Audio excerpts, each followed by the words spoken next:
નિષ્ક્રિય છે, અડોલ છે, એને ચેતન કેમ કહ્યું? કોને? આત્મા. ચેતન એ અડોલ હોય, નિષ્ક્રિય હોય, એ જ ચેતન હોય. એ શી રીતે સમજાવવાનું પડે? ચેતન નો અર્થ શું? જેને આ બધું થઈ રહ્યું છે એનું જાણપણું થાય, ખબર થાય, એ ચેતનો. આ બધા તત્વો સ્વ તત્વો એક જ તત્વને ચેતન ના ખબર પડે છે. આ બધું આ જડને કશું ખબર પડે નહીં. એકલો આત્માને છે એટલે જ્ઞાન દર્શન એનું નામ ચેતન. જેનામાં જ્ઞાન દર્શન છે એ ચેતન. આ ઝાડમાં જ્ઞાન ને દર્શન બે છે. જ્ઞાન દર્શન નો બે નો ભેગો અર્થ કરીએ ત્યારે ચિત્ત થાય. ચિત્ત અને ચિત્ત એ ચેતન છે. શુદ્ધ ચિત્ત એ ચેતન છે. શુદ્ધ ચિત્ત. હા, શુદ્ધ ચિત્ત છે તે શું કે છે? આ મારા સસરા થાય, મારા મામા થાય એવું કે છે. શુદ્ધ ચિત્ત એ ચેતન છે. શુદ્ધ ચેતન. દર્શન જ્ઞાન છે ત્યાં ચેતન છે, અને જ્ઞાન દર્શન છે ત્યાં નિશ્ચેતન છે. એવું લખેલું છે. હા, દર્શન જ્ઞાન છે ત્યાં ચેતન છે, હા, અને જ્ઞાન દર્શન છે ત્યાં નિશ્ચેતન છે. જ્ઞાન એટલે આપણે જે દર્શન કરવા આપીએ છીએ એનાથી પછી દર્શનથી જે જ્ઞાન અનુભવ થાય છે તે ત્યાં ચેતન છે કે છે. અને જે આ બહાર ચાલે છે પહેલું જ્ઞાન આપે એટલે પુસ્તકનું જ્ઞાન આપે, અને એની ઉપર ત્યારે દર્શન ઉત્પન્ન થાય, ચેતન થાય. પણ તે નિશ્ચેતન. નિશ્ચેતન એટલે આ બહાર દર્શન હા, ખાલી એને કૃષ્ણ દેખાયો એ જ. શું કહ્યું? એને ખાલી કૃષ્ણ નો દર્શન થયા, પણ ચેતન ના એવું થયા. નહીં, કૃષ્ણ નહીં. તારે કૃષ્ણ નહીં. એ શું કહેવા માંગે છે? નિશ્ચેતન ચેતન. એટલે આ બધું નિશ્ચેતન ચેતન કહેવાય છે. પ્રતિષ્ઠિત આત્મા. હવે એ નિશ્ચેતન ચેતન તમે કોને કહો છો? પુરુષને કહો છો કે બધાને? બધાને. ઝાડને પણ નિશ્ચેતન ચેતન કહેવાય છે. હે? ઝાડને પણ નિશ્ચેતન ચેતન. અને ભૂતગલ માલિકી જે પણ ચેતન નથી છતાં ચેતન જેવા બધા ગુણધર્મ વાળું છે તો એ પેલા મિશ્ર ચેતન ને લઈને કહ્યું છે. મિશ્ર ચેતન છે. એ મિશ્ર ચેતન એ નિશ્ચેતન છે. સારા પ્રશ્નો છે. ખુલ્લું રાખ્યું છે કે પછી એમાં તમને સમજાય તો આગળ ચાલજો. પછી હું આને ચાલુ એવો જ નથી ને. તમે કહો તો ચાલે. જ્ઞાન થાય છે તે real છે. અને જ્ઞાનથી દર્શન થાય છે તે રિલેટિવ છે. Correct. હા, એના લીધે. એ સમજાવો ને જરા. છે તો ખરું. આ પુસ્તકો વાંચી, આ બધું વાંચી એ જ્ઞાન થી એના દર્શન જે થાય છે રિલેટિવ છે. બધું રિલેટિવ જ્ઞાન છે. જય હવે ક્રિયા કરવી અને ક્રિયા ઉદયમાં આગળ આવો, પાછળથી આવતા ફાવે બધા. શું ક્રિયા કરવી? ક્રિયા કરવી અને ક્રિયા ઉદયમાં આવવી એ એનો તફાવત સમજાવો ને જરા. શું લખ્યું દેખાડે? ના, તમારું વાક્ય લખ્યા ક્રિયા કરવી અને ક્રિયા ઉદયમાં આવવી એ તેનો કઈ ડિફરન્સ? આ ઉદયમાં આવી કે આ કરી એ સમજ નથી પડતી ઘણી વખત. ઉદયમાં આવી એને કહેવાય કે કોક કરાવે છે આપણી પાસે. ઉદય એટલે જે ઉદય છે ને તે આપણી પાસે ક્રિયા કરાવડાવે છે. શું કહેવા માંગે છે? જય સચ્ચિદાનંદ. નમો વિતરાગાય. નમો વિતરાગાય.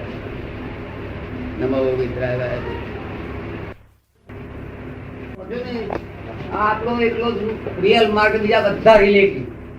હા, હવે રિલેટિવ કયા આધારે? સાથી રિલેટિવ. આ જે પુસ્તકોથી જ્ઞાન થાય છે એ જ્ઞાન રિલેટિવ જ્ઞાન છે. તેનું ગમે તેવું દર્શન દે તો રિલેટિવ જ્ઞાન છે. શું છે? અને આત્માનું જે શબ્દોથી જે જ્ઞાન થાય છે એ બધું રિલેટિવ છે, અને નિશબ્દ જ્ઞાન થાય છે એ રિયલ છે. તો તેથી છે તે આપણા વેદાંતે કહ્યું નેતિ નેતિ નેતિ નેતિ નેતિ. This is not that, this is not that, this is not that. જય સચ્ચિદાનંદ. નમો વિતરાગાય. નેતિ નેતિ એટલા માટે કહ્યું કે ધીસ ઇઝ નોટ ધેટ. શબ્દથી વર્ણન થઈ શકે એમ નથી આત્માનું.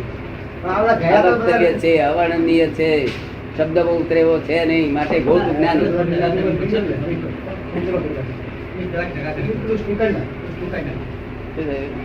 આપડા ગયેલા તો આજે રિયલમાં તીર્થંકરો બધા રિયલમાં ગયેલા તે રિલેટિવ માંથી ગયેલા રિયલમાં. હા, એ રિલેટિવમાં. પણ એ તો બધું કરતા અહંકાર શુદ્ધ કરવો પડે. અહંકાર શુદ્ધ કરવામાં શું શું કરવું પડે? જય સચ્ચિદાનંદ. ક્રોધમાં અહંકારમાંથી ક્રોધ માન માયા લોભનો પરમાણુ માત્ર છૂટો કરવા પડે, કાઢવા પડે ને અહંકાર શુદ્ધ કરવો પડે.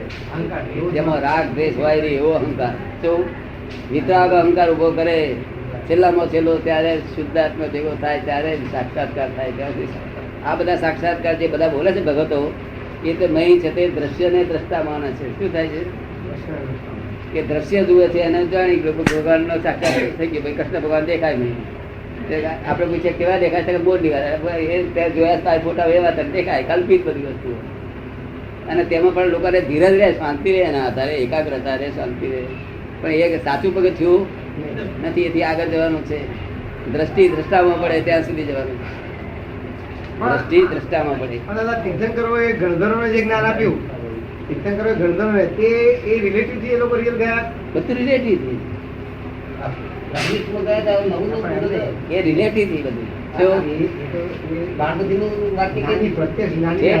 કરતા કરતા જ્યાં ત્યાગ કરવાનું હોય ત્યાં રિલેટિવ. ખબર પડે ને, જ્યાં કઈ પણ ત્યાગ કરવાનું હોય તે બધો રિલેટિવ માર્ગ.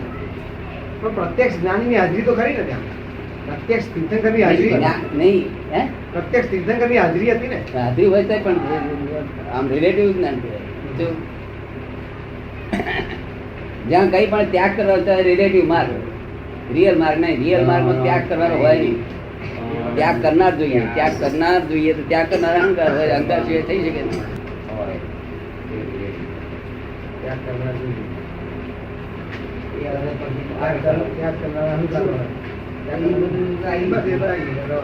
હવે જૈનો સિવાય આ હિન્દુસ્તાનમાં જેટલા ધર્મો છે, જૈનો સિવાય એને તમે કઈ દીધું કે ભંગારમાં ફેંકી દીધા બધા રિલેટિવ. જૈનો નહીં રિલેટિવ, ના પણ વિતરાગોનો માર્ગ, બધાના રિલેટિવ. વિતરાગોનો રિલેટિવ, વિતરાગોનો રિલેટિવ. કારણ કે રિલેટિવ જ સમજાય. રિયલ નો રિયલ અપાય ને સીધું ના આપે. આ તો ફોકસ કરો રિયલ ઉત્પન્ન થાય નહીં તો આ રિલેટિવ જ માર્ગ. રિયલ અહંકાર ને શુદ્ધ કરતા કરતા ઠેઠ જવાનું. રિયલ એટલે અહંકાર ઉડાડી મેળવો. પણ વિતરાગ સિવાયના જે ધર્મો છે એ બધા હિંસક કેમ છે? બધા જ ધર્મો, કૃષ્ણ કો, રામ કો, શિવ કો, અંબા માતા કો, એ બધા એવું છે ને કે ડેવલપમેન્ટ ના આધારે છે બધા. બધા એકઈ અહિંસક ના નીકળ્યો. એ તો બધું ડેવલપમેન્ટ ના આધારે. બધા જ હિંસક, એક અહિંસક કેમ ના નીકળે? જો હું તમને કહ્યું, આ જગતનું ડેવલપમેન્ટ તમને કહું. આપડે તો એક સ્થિર માણસ ને દેખે ત્યારે આપડે ખુશ થઈ જાય ને કે આમ તો હાલતો ચાલતો ના હોય, કલાક અડધો કલાક સુધી તો આમ હાથ પગ ના હલાવે તો આપણને શું લાગે? આનંદ થાય છે. આપડા એક સેકન્ડમાં હાથ આમ મૂકે, એક સેકન્ડમાં આમ મૂકે, આમ કરે. આપડે ચંચળ હોય શું થાય? એટલે કાલે બધા મહાત્માઓ ભેગા થયા હતા, ત્યાં કહ્યું કે સ્થિરતા શું છે વસ્તુ. દુનિયામાં અસ્તરમાં અસર સ્થિર પુરુષો મનુષ્યો હોય તો આફ્રિકન જંગલી. શું કહ્યું? સ્થિર છે. અને છેલ્લામાં ચંચળ હોય તો ઇન્ડિયન, બિલકુલ ચંચળ. એટલે આફ્રિકન બિલકુલ સ્થિર. ફોરેન વાળા જે ઇંગ્લેન્ડ ને બધા છે તે તમારે એક જગ્યાએ લેડી ને બે બેઠા હોય ને તો તમે જોયા કરો બે હાલે નહીં જરાય. અને તમે તો એટલે આમ આમ આમ કરે. એ તો સ્થિરતા છે ને આધાર છે, જ્ઞાનતા આધારે સ્થિરતા છે. છેવટે જ્ઞાન ના આધારે સ્થિરતા લાવવાની છે. આ ચંચળ થઈને પછી સ્થિરતા લાવવાની છે. તમે શું પૂછવા માંગો છો? શું કહેવા લખો છો?